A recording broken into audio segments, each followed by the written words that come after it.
Load shedding in South Africa or electricity problem in South Africa is not something new. It's been around for over a decade. It's just that recently it's become more serious. It's become more worse.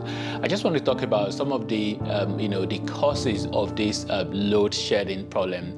I think the first thing really to talk about is the fact that the electricity company of South Africa is a company that is almost like enjoying a lot of monopoly, so which this company has been around for a long time, and there has been some allegation of corruption as well. There has been some allegation of corruption within the company. So, and this is a company I think possibly needs some reform.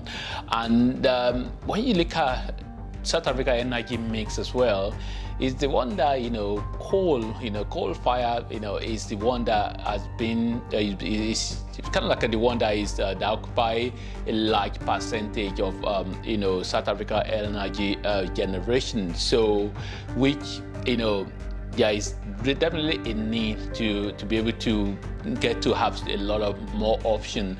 Of course, definitely there is a nuclear plant in South Africa, which South Africa actually I think is the only country in Africa that have commercial nuclear plant, so which that generate some power as well. Renewable energy is an option, and South Africa really need to place a lot more priority on renewable energy. And going back to Eskom as well, this is an organization as well, so we really need a lot of maintenance on all the infrastructure that they do have. And lack of investment, lack of maintenance, these are the bad management as well. So all of this combined together is something that actually causing this load shedding in South Africa. And when you compare South Africa as well, like maybe a country like Kenya, so who have a lot of renewable energy sources where they've been able to tap into. I mean, don't get me wrong, there are some renewable energy sources which you can't really have them everywhere. So it just depends on the potential in the country. For example, Kenya do have large percentage of their energy mix come from geothermal. So with geothermal is just has to do with the heat that is coming from the ground. So, and if you don't have it, you don't have it. So I'm not sure whether South Africa do have that potential. They might do, but if they do, it's an area that need to be explored. Obviously, wind. So which most areas where, not everywhere actually, so but there are areas where I would expect South Africa to have potential for wind energy and solar as well.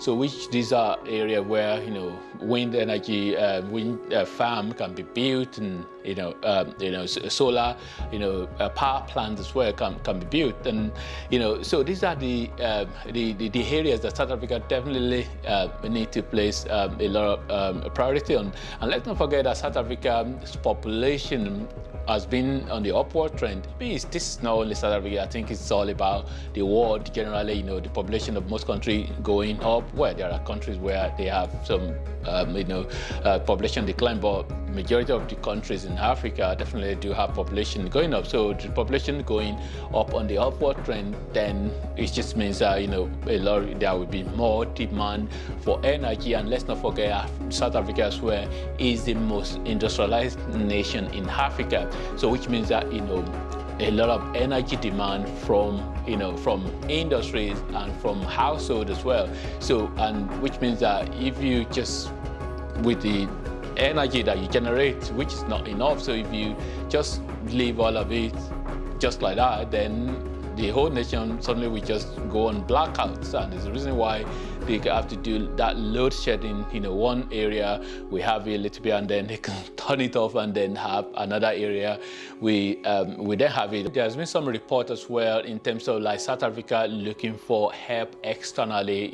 China is one of the ones that was mentioned in terms of like coming to help out to be able to solve this particular problem of load shedding or electricity problem. And this is not something when you have not done maintenance properly for a long time, and when it then become a serious problem, it's usually not going to be an overnight solution. So, but of course, they can just have proper plan and just look at, do some, future planning and forward planning to be able to just have some target and then get the problem fixed. If you live in South Africa and have experienced the load shedding, please leave a comment and share your thought. And if you know anything about, this load shedding and or the, causes of, this electricity or power generation problem in South Africa, leave a comment and share your thought. And thanks for watching, and God bless.